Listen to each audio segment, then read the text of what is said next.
Meghan Markle dituding tak kembalikan gaun pemotretan. Viral, Ronaldo cetak gol salto spektakuler.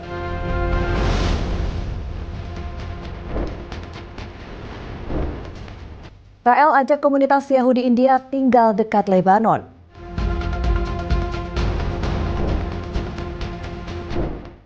Halo, apa kabar pemirsa setia Berita Nasional TV? Senang sekali Mata Dunia kembali menyapa Anda. Dan tentunya Mata Dunia adalah program yang menyajikan beragam informasi dan berita dari berbagai penjuru dunia. Bersama saya Restuladari, berikut Mata Dunia selengkapnya.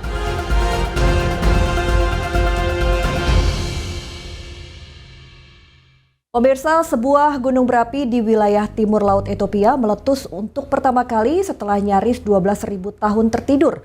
Gunung ini mengeluarkan abu vulkanik hingga 14 km ke langit.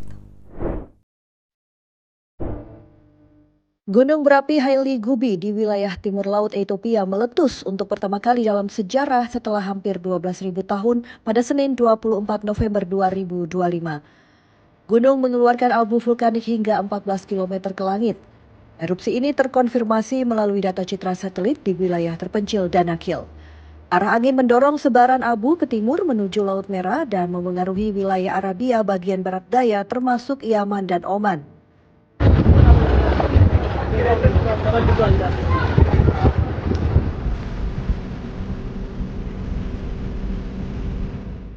Ahli vulkanologi Profesor Simon Kahn mengonfirmasi erupsi melalui pengamatan satelit dan melaporkan pelepasan sulfur dioksida dalam jumlah besar. Pusat Penyiaran Abu Vulkanik Toulouse atau VAAC mengeluarkan peringatan bagi penerbangan dan terus melacak pergerakan abu yang menyebar ke wilayah sekitar. Gunung Haile Gubi erupsi beberapa kali sejak Minggu 23 November 2025 seperti dikutip dari AFP. Gunung Haile Gubi merupakan tipe gunung perisai yang terletak di kawasan Afar, wilayah yang terkenal sebagai salah satu tempat terpanas dan tersulit diakses di dunia karena keterbatasan akses dan pengamatan darat sangat minim.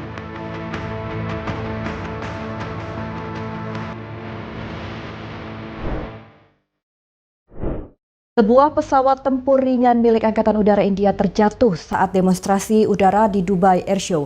Insiden ini menewaskan sang pilot.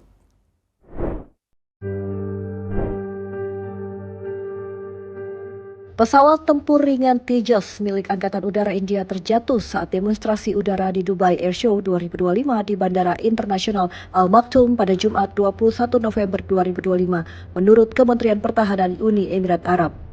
Pesawat tersebut sedang melakukan demonstrasi, tiba-tiba kehilangan kendali dan menukik tajam. Asap hitam mengepul tak lama setelah benturan. Kantor media Dubai melaporkan kematian sang pilot. Tim penyelamat bertindak cepat dan helikopter evakuasi medis dikirim ke lokasi sekitar 25 menit setelah kecelakaan. Tim tanggap darurat dan pemadam kebakaran mendatangi lokasi dan menanganinya.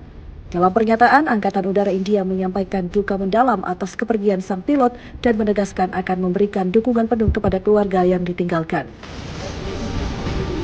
और कोई family members please family members परिवार वाले आ जाइए एक बार परिवार वाले आ जाए फिर उसके बाद Pihaknya juga mengumumkan pembentukan tim penyelidik untuk mengungkap penyebab kecelakaan.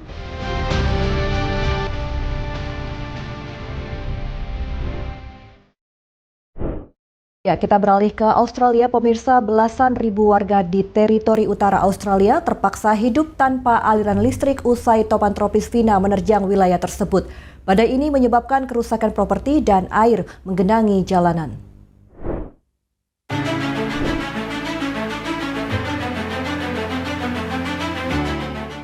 Siklon tropis Vina yang membawa angin destruktif dan hujan lebat menerjang teritori utara Australia pada Minggu 23 November 2025. Peristiwa ini menyebabkan kerusakan luas di Darwin, ibu kota wilayah utara, kerusakan serta genangan di sejumlah jalan.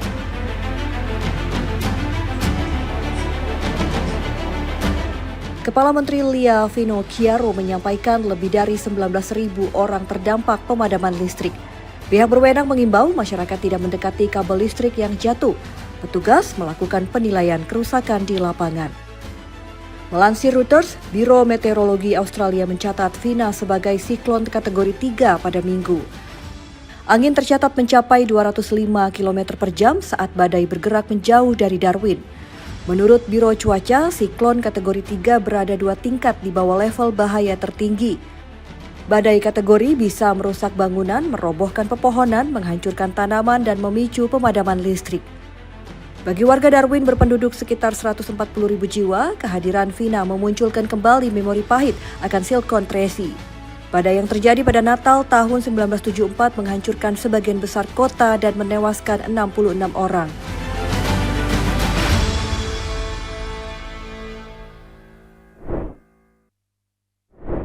Kita beralih ke Rusia, serangan drone Ukraina menghantam sebuah pembangkit listrik di wilayah Moskow, Rusia. Imbasnya terjadi kebakaran besar dan terhenti pasokan listrik di sejumlah daerah di Rusia.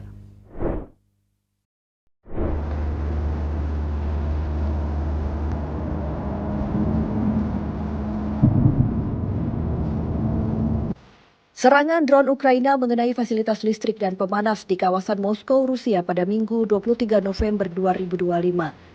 Serangan ini menjadi salah satu serangan terjauh Ukraina menyasar pembangkit listrik dalam teritori Rusia.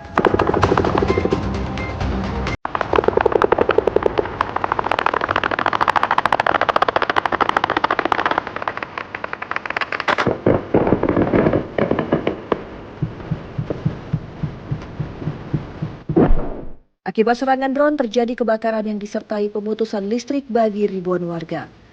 Otoritas setempat termasuk Gubernur Andriy Vorobyov membenarkan drone Ukraina menyerang pembangkit listrik Satura yang berjarak sekitar 120 km dari Kremlin. Reuters mengonfirmasi rekaman beredar dengan mencocokkan bangunan, rambu dan tata letak area melalui foto arsip serta citra satelit.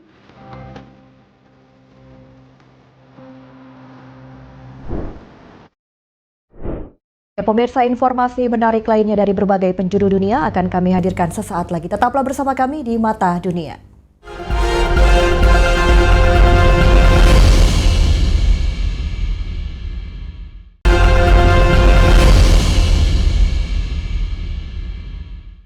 Anda kembali bersama kami di Mata Dunia. Pemirsa, Stray Kids kembali menegaskan status mereka sebagai million seller setelah album terbaru Do It terjual lebih dari 1,49 juta kopi pada hari pertama perilisan.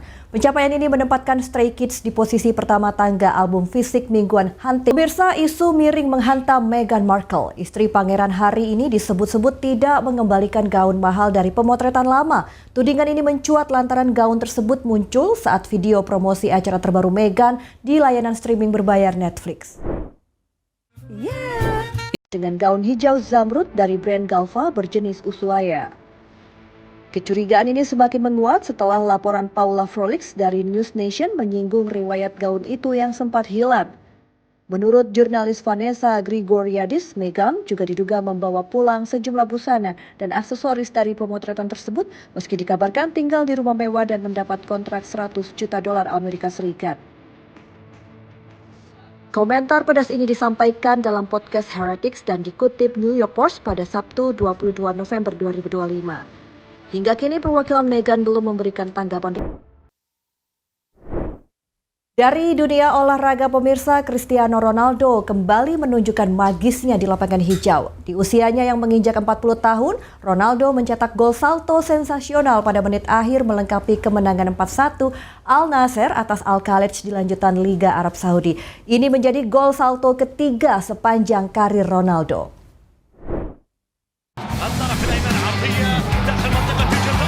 Pertandingan Al Nassr dan Al Khalid di Al Awwal Park pada 24 November 2025 menjadi panggung bagi pesepak bola asal Portugal, Cristiano Ronaldo. Di pengunjung laga, Ronaldo mencetak gol salto spektakuler membuat stadion bergemuruh. Gol tersebut menjadi penutup sempurna kemenangan Al Nassr dengan skor telak 4-1. Momen ini terjadi ketika Nawaf Bousal mengirimkan umpan silang dari sisi kanan. Ronaldo melompat tinggi dan melepaskan tendangan salto keras tak mampu dibendung kiper Al Khalid, Anthony Morris, meski sempat menyentuh bola sebelum masuk ke gawang. Usai gol, Ronaldo merayakan dengan selebrasi ikoniknya, "Siu" di sudut lapangan. Momen ini disambut riuh para pendukung Al Nassr.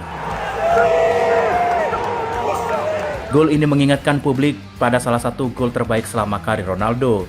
Tendangan salto fenomenal ke gawang Juventus dalam perempat final Liga Champions 2018. Kemenangan ini menjaga rekor sempurna Al Nassr dengan 9 kemenangan beruntun di Liga. Gol salto Ronaldo menjadi gol ke-10 musim ini menegaskan sang mega bintang masih menjadi kekuatan besar di dunia sepak bola menjelang penampilan terakhirnya di Piala Dunia bersama Portugal tahun depan.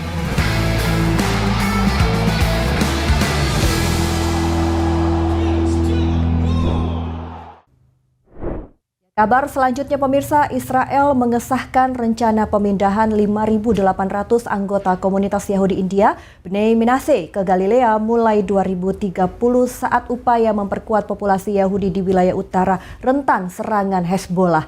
Langkah ini didukung anggaran besar, fasilitas integrasi lengkap, dan melanjutkan migrasi ribuan Bnei Menashe diakui Rabinat Israel. Di saat konflik di perbatasan utara terus berlanjut, Israel meluncurkan langkah baru menahan tekanan Hizbullah. Israel menyetujui rencana menerima sekitar 5.800 anggota komunitas Yahudi India, Bnei Menashe, pada 2030 menurut keputusan pemerintah yang diumumkan Minggu 23 November 2025. Kelompok etnis asal negara bagian Mizoram dan Manipur di India ini diperkirakan akan pindah secara bertahap ke wilayah Galilea di utara Israel. Wilayah ini kerap terdampak konflik dengan kelompok militan Hizbullah dari Lebanon, memaksa puluhan ribu warga meninggalkan daerah tersebut dalam beberapa tahun terakhir. Galilea, tempat mereka diperkirakan akan menetap, adalah wilayah pegunungan bersejarah dengan kota-kota besar seperti Nazaret, Tiberias, dan Safed. Wilayah ini berbatasan dengan Lebanon di utara, serta lembah Yordan dan Danau Galilea di timur. Dikutip dari The Times of Israel, Perdana Menteri Benjamin Netanyahu menyebut keputusan ini penting dan Zionis menekankan memperkuat populasi Yahudi di bagian utara secara keamanan. Gelombang pertama berisi 1.200 orang dijadwalkan tiba tahun depan dengan prioritas penempatan di area yang dinilai strategis. Kementerian Absorpsi Diaspora menyediakan paket dukungan lengkap, mulai dari bantuan finansial awal, pengajaran bahasa Ibrani, bimbingan pekerjaan, perumahan sementara, hingga program sosial mempermudah adaptasi. Pemerintah mengalokasikan sekitar 27,4 juta dolar Amerika Serikat atau setara 456 miliar rupiah untuk tahap awal pemindahan ini. Migrasi ini melanjutkan kedatangan sekitar 4.000 Bnei Menashe sudah menetap di Israel selama 2 dekade terakhir. Mereka mengidentifikasi diri sebagai keturunan suku Manashe, salah satu suku Israel yang hilang dan telah diakui secara resmi oleh Rabinat Israel, setelah sebelumnya banyak di antara mereka memeluk Kristen sebelum berpindah ke Yahudi.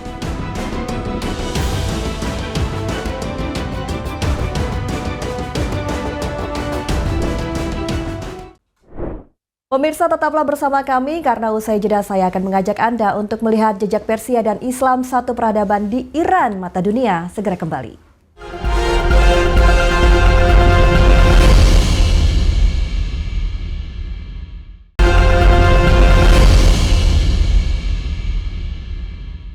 Anda kembali bersama kami di Mata Dunia. Pemirsa, Iran bukan sekedar negara di kawasan Timur Tengah. Di balik pegunungan dan gurunnya tersimpan dua warisan besar membentuk dunia peradaban Persia yang megah dan perjalanan panjang sejarah Islam. Seperti apa sejarah Persia dan Islam di negara Iran? Berikut tayangannya untuk Anda.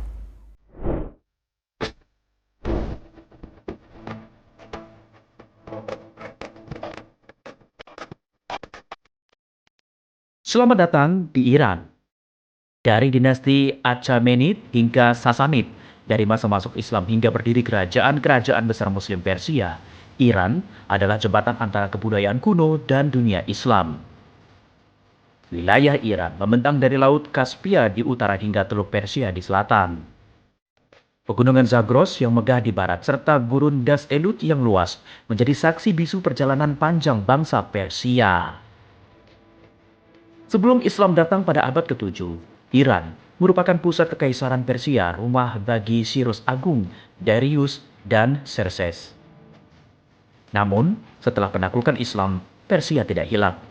Justru berkembang menjadi pusat ilmu pengetahuan, seni, dan filsafat dalam peradaban Islam. Pengaruh Persia memperkaya arsitektur masjid, bahasa, hingga ilmu pengetahuan di dunia Islam.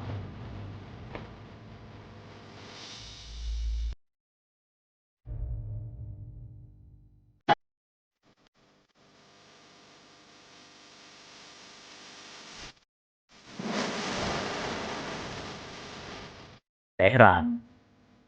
Teheran merupakan ibu kota Iran. Dahulu hanyalah kota kecil di pinggir kota kuno Rai, Tehran naik tahta sebagai ibu kota pada abad ke-18 di masa dinasti Qajar. Di pusat kota berdiri megah Azadi Tower. Menara setinggi 45 meter ini dibangun tahun 1971 sebagai simbol 2500 tahun Kekaisaran Persia. Gaya arsitektur yang unik menggabungkan bentuk klasik Persia, Achaemenid, dan Sassanid dengan geometri Islam. Setelah resolusi 1979, namanya berubah menjadi Azadi atau kebebasan, menjadikannya ikon modern Iran. Tak jauh dari sana, terdapat Golestan Palace, memamerkan kemewahan dinasti Qajar. Dinding kaca mozaik, ukiran kayu, dan balai penobatan yang bersejarah menampilkan pertemuan antara estetika Persia kuno dan seni Islam yang berkembang di Iran. Istana ini adalah saksi bagaimana Persia masuk ke era Islam dan modernisasi.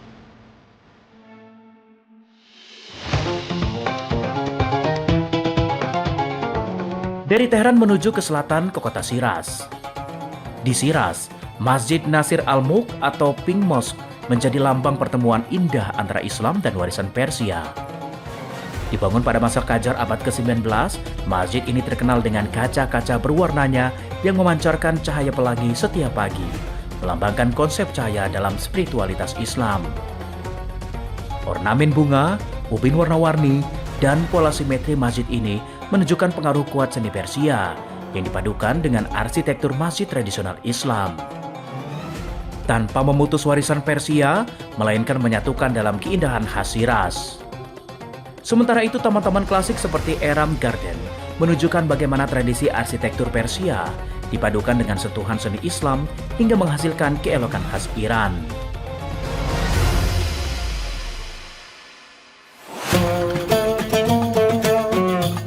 Selanjutnya Isfahan, kota yang dijuluki Half of the World karena keindahan dan warisannya. Di sini berdiri Masjid Jame Isfahan atau Friday Mosque yang merupakan salah satu masjid tertua di Iran. Dibangun sejak abad ke-8 dan terus diperluas oleh dinasti Abbasiyah, Seljuk, hingga Safavid. Arsitektur masjid ini menjadi model bagi Masjid Empatiwan dunia Islam. Kubah dan lengkungan masjid ini memperlihatkan jejak Persia. Ornamen mukarnas, kaligrafi, dan pola geometris yang rumit menunjukkan bagaimana seniman Persia membawa kekayaan budaya mereka ke dalam arsitektur Islam.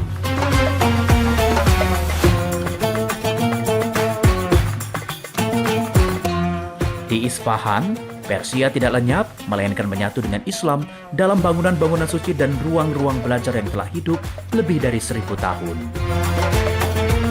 Dari menara modern di Teheran hingga masjid kuno di Isfahan, terlihat jelas bagaimana Iran merangkai warisan Persia dan Islam yang menjadi satu identitas yang unik. Dua peradaban besar itu bukan saling menggantikan, melainkan saling menguatkan, membentuk Iran seperti yang kita kenal hari ini.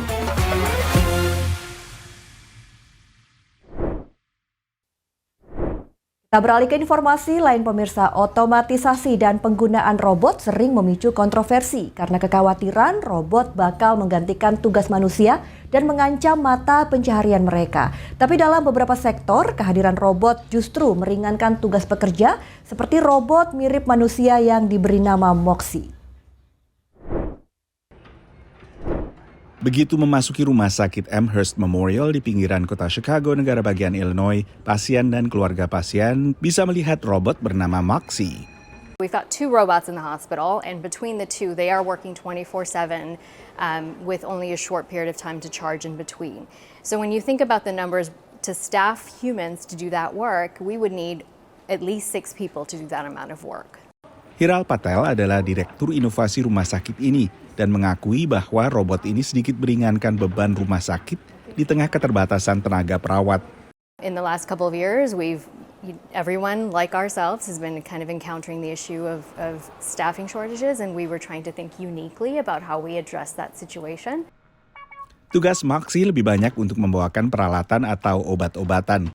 Put in the request on the iPad, and then in a few moments she'll come, and then she'll kind of announce herself with a little bit of a beep, and We can just scan our badge. She opens up one of her compartments. We place the device in, and then complete the transaction, and then she's on her way.